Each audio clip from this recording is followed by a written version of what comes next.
Hello student, welcome to Edu Paradise. और आज की क्लास में हम पढ़ेंगे बोर्ड क्लास 2025 के लिए हिंदी व्याकरण का इंपॉर्टेंट टॉपिक समास को। और समास को हम बिल्कुल ट्रिक के साथ पढ़ेंगे। चलिए स्टार्ट करते हैं। देखिए समास होता क्या है। अगर हम इसकी परिभाषा को देखें तो दो या दो से अधिक शब्दों से मिलकर के जो एक नया सार्थक शब्द बनता है उसको क्या कहते हैं, हम समास कहते हैं। सार्थक शब्द मतलब जिसका कोई एक अर्थ हो, उसको क्या बोलेंगे, हम समास बोलेंगे। ठीक है। अगर हम समास के शाब्दिक अर्थ की बात करें तो समास का अर्थ होता है संक्षिप्त करना। संक्षिप्त करना मतलब छोटा करना। ठीक है। जैसे अगर हम समास के अंग की बात करें तो समास के अंग या कहे या अव्यय कहे या समास के भाग कहे, ठीक है, क्या कौन से होते हैं, जैसे समस्त पद, समास विग्रह, पूर्व पद और उत्तर पद। ये क्या होते हैं, ये समास के चार अंग होते हैं। जैसे हमने एक पद लिया यहाँ पर, एक राजकन्या।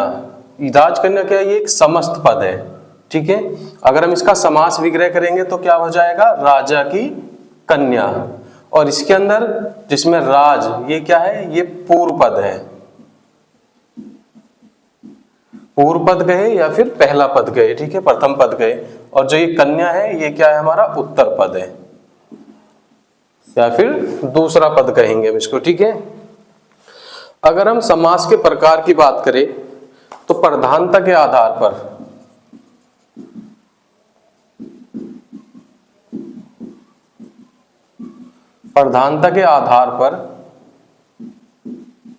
समास चार प्रकार के होते हैं।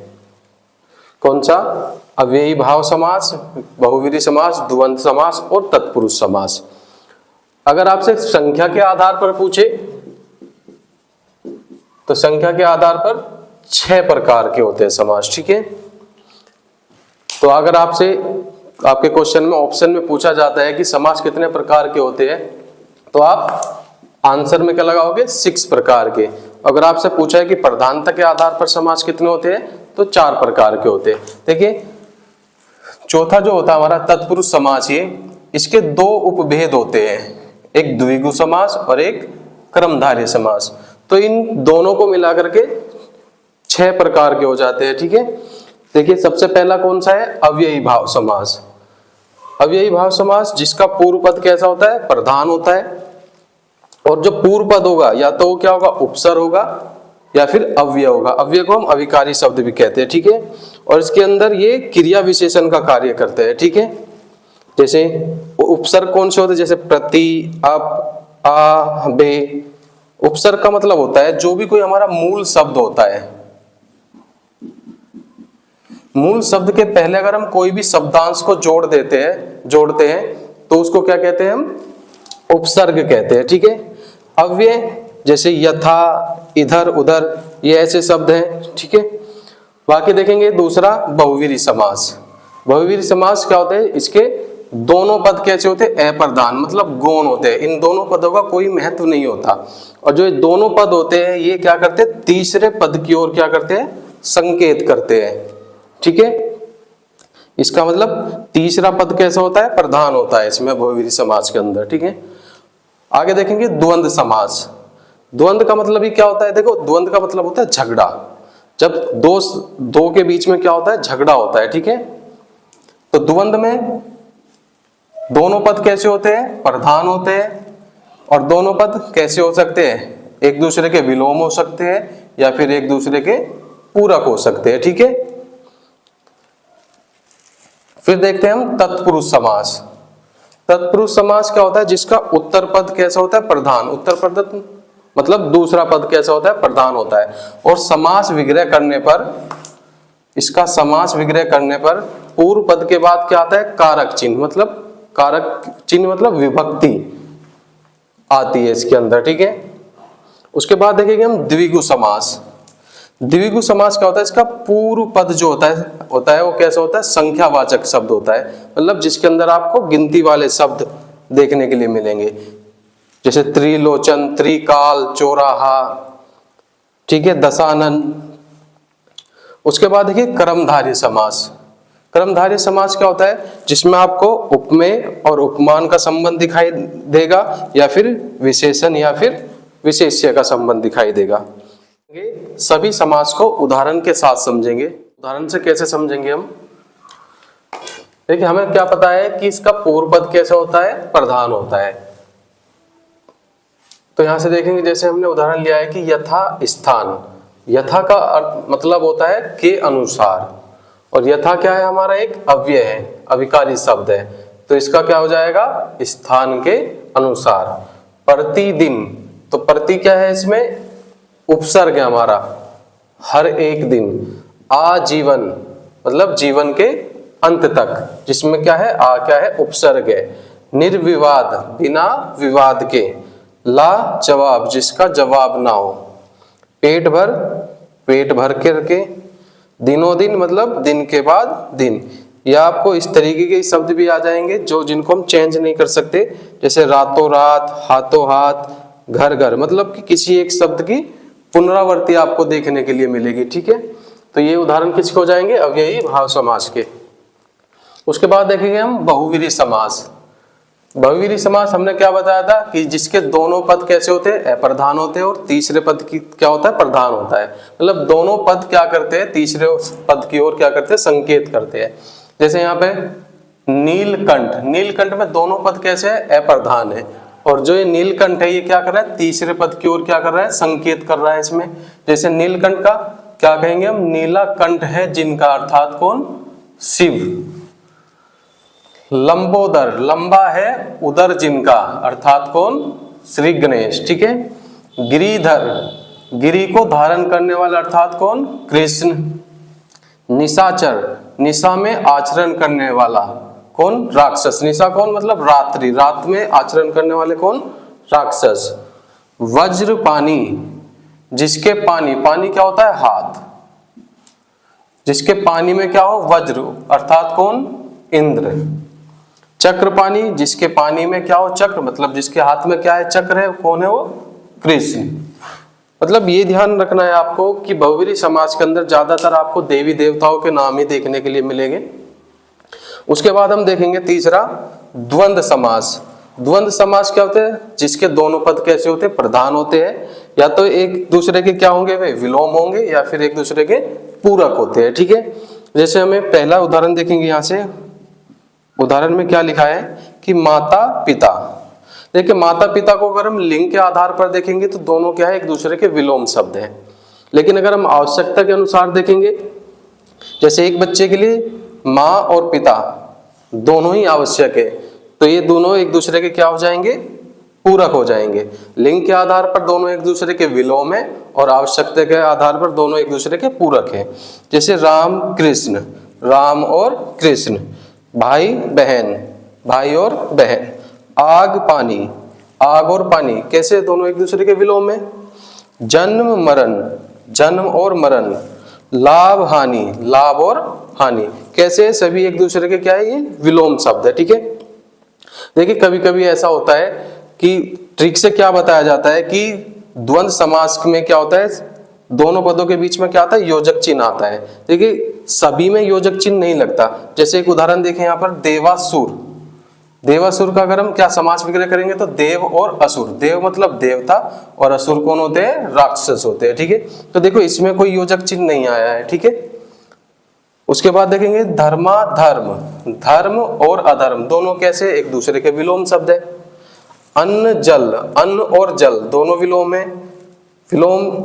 विलोम गई, या फिर दोनों एक दूसरे के पूरक है। जैसे हमें अन्न और जल दोनों की हमें आवश्यकता होती है। ठीक है, घास फूस, ये कुछ साचर्य शब्द होते हैं। ठीक है, रुपया पैसा, जिनको हम लिंग आधार, किसी के वचन के आधार पर हम उनको बदल नहीं सकते। ठीक है, देखते हैं तत्पुरुष समास को। हमने क्या बताया? तत्पुरुष समास का जो उत्तर पद होता है वो कैसा होता है? प्रधान होता है। उत्तर पद जिसमें यहाँ पे क्या है? जैसे उदाहरण क्या दिया है? गगन चुंबी। गगन चुंबी मतलब गगन को चूमने वाला। पॉकेट मार, पॉकेट मार में किसकी बात हो रही है? पॉकेट को मारने वाला। तो ये याद रखना है कि उत्तर पद, देखो जो हमारा पूर्व पद है इसका कोई महत्व नहीं है यहाँ पर। ठीक है, पॉकेट मार, पॉकेट, जब कभी किसी की पॉकेट कोई मार लेता है तो हमेशा हमारे दिमाग में किसकी इमेज बनती है? पॉकेट मारने वाले की, ना कि पॉकेट की। किसकी इमेज बनती है हमेशा? पॉकेट मारने वाले की। जैसे रसोई घर, इसमें घर जो है, जब भी हम कभी रसोई घर की बात करेंगे तो हमारे दिमाग में एक इमेज बनती है किसकी? वह घर, रसोई घर जहां पर क्या बनता है? खाना बनता है। ठीक है। गुरु दक्षिणा, गुरु के लिए दक्षिणा। और आप देख रहे होगे यहाँ पर क्या आ रहा है? कारक चिन्ह भी आ रहे हैं, जो विभक्ति आ रही है, को, के लिए, से, यहाँ पे के लिए, ये सब क्या है? हमारे कारक चिन्ह है जो पूर्व पद के बाद लगे हुए हैं। ठीक है। जैसे बलहीन, जो बल से कैसा है? हीन है। मतदाता मतलब मत को देने वाला। गिरह कट, गिरह को काटने वाला। जन्मजात, जो जन्म से क्या हो? उत्पन्न हो। ठीक है। ये किसके हो गए? हमारे तत्पुरुष समास के उदाहरण हो गए। इसके बाद देखेंगे हम द्विगु समास।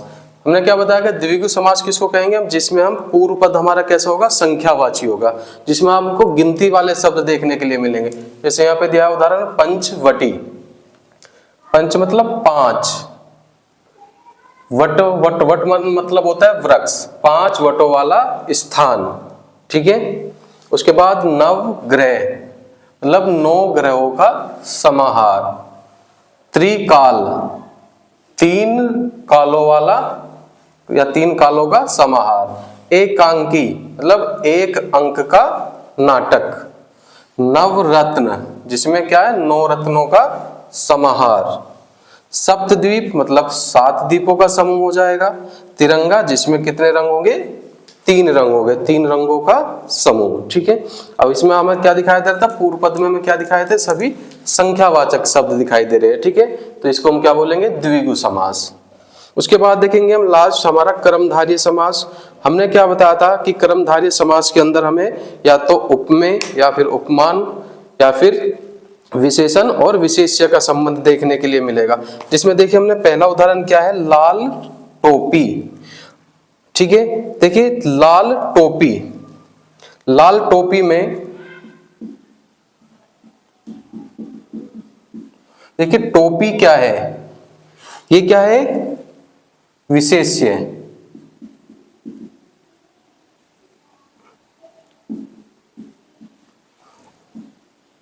विशेष्य मतलब विशेषण क्या होता है? जो नाउन या प्रोनाउन मतलब संज्ञा और सर्वनाम की विशेषता बताते हैं। तो यहाँ पे टोपी क्या है? एक विशेष्य है। संज्ञा को हम क्या बोलेंगे? विशेष्य कहेंगे। ठीक है। तो इस टोपी की जो विशेषता कौन बता रहा है? लाल। कि जो टोपी है ये किस रंग की है? लाल रंग की टोपी है। ठीक है। तो ये क्या हो जाएगा? विशेषण। इसमें लाल रंग क्या हो जाएगा? विशेषण, और टोपी क्या हो जाएगा? हमारा विशेष्य। उसके बाद देखेंगे जैसे हम यहाँ पर हमने एक इस उदाहरण को देखिए, काली मिर्च। तो काली मिर्च में जो काली होगा, जो काला रंग है, ये क्या है? विशेषण है, और जो मिर्च क्या है? ये विशेष्य है। उसके बाद देखेंगे जैसे चंद्रमुख। चंद्रमुख मतलब चंद्रमा के समान मुख। अब यहाँ पे क्या, जो हमारा मुख है, मुंह की तुलना किससे की गई है? चंद्रमा से की गई है। ठीक है। जिसमें हम हमने क्या बताया था कि उपमेय और उपमान।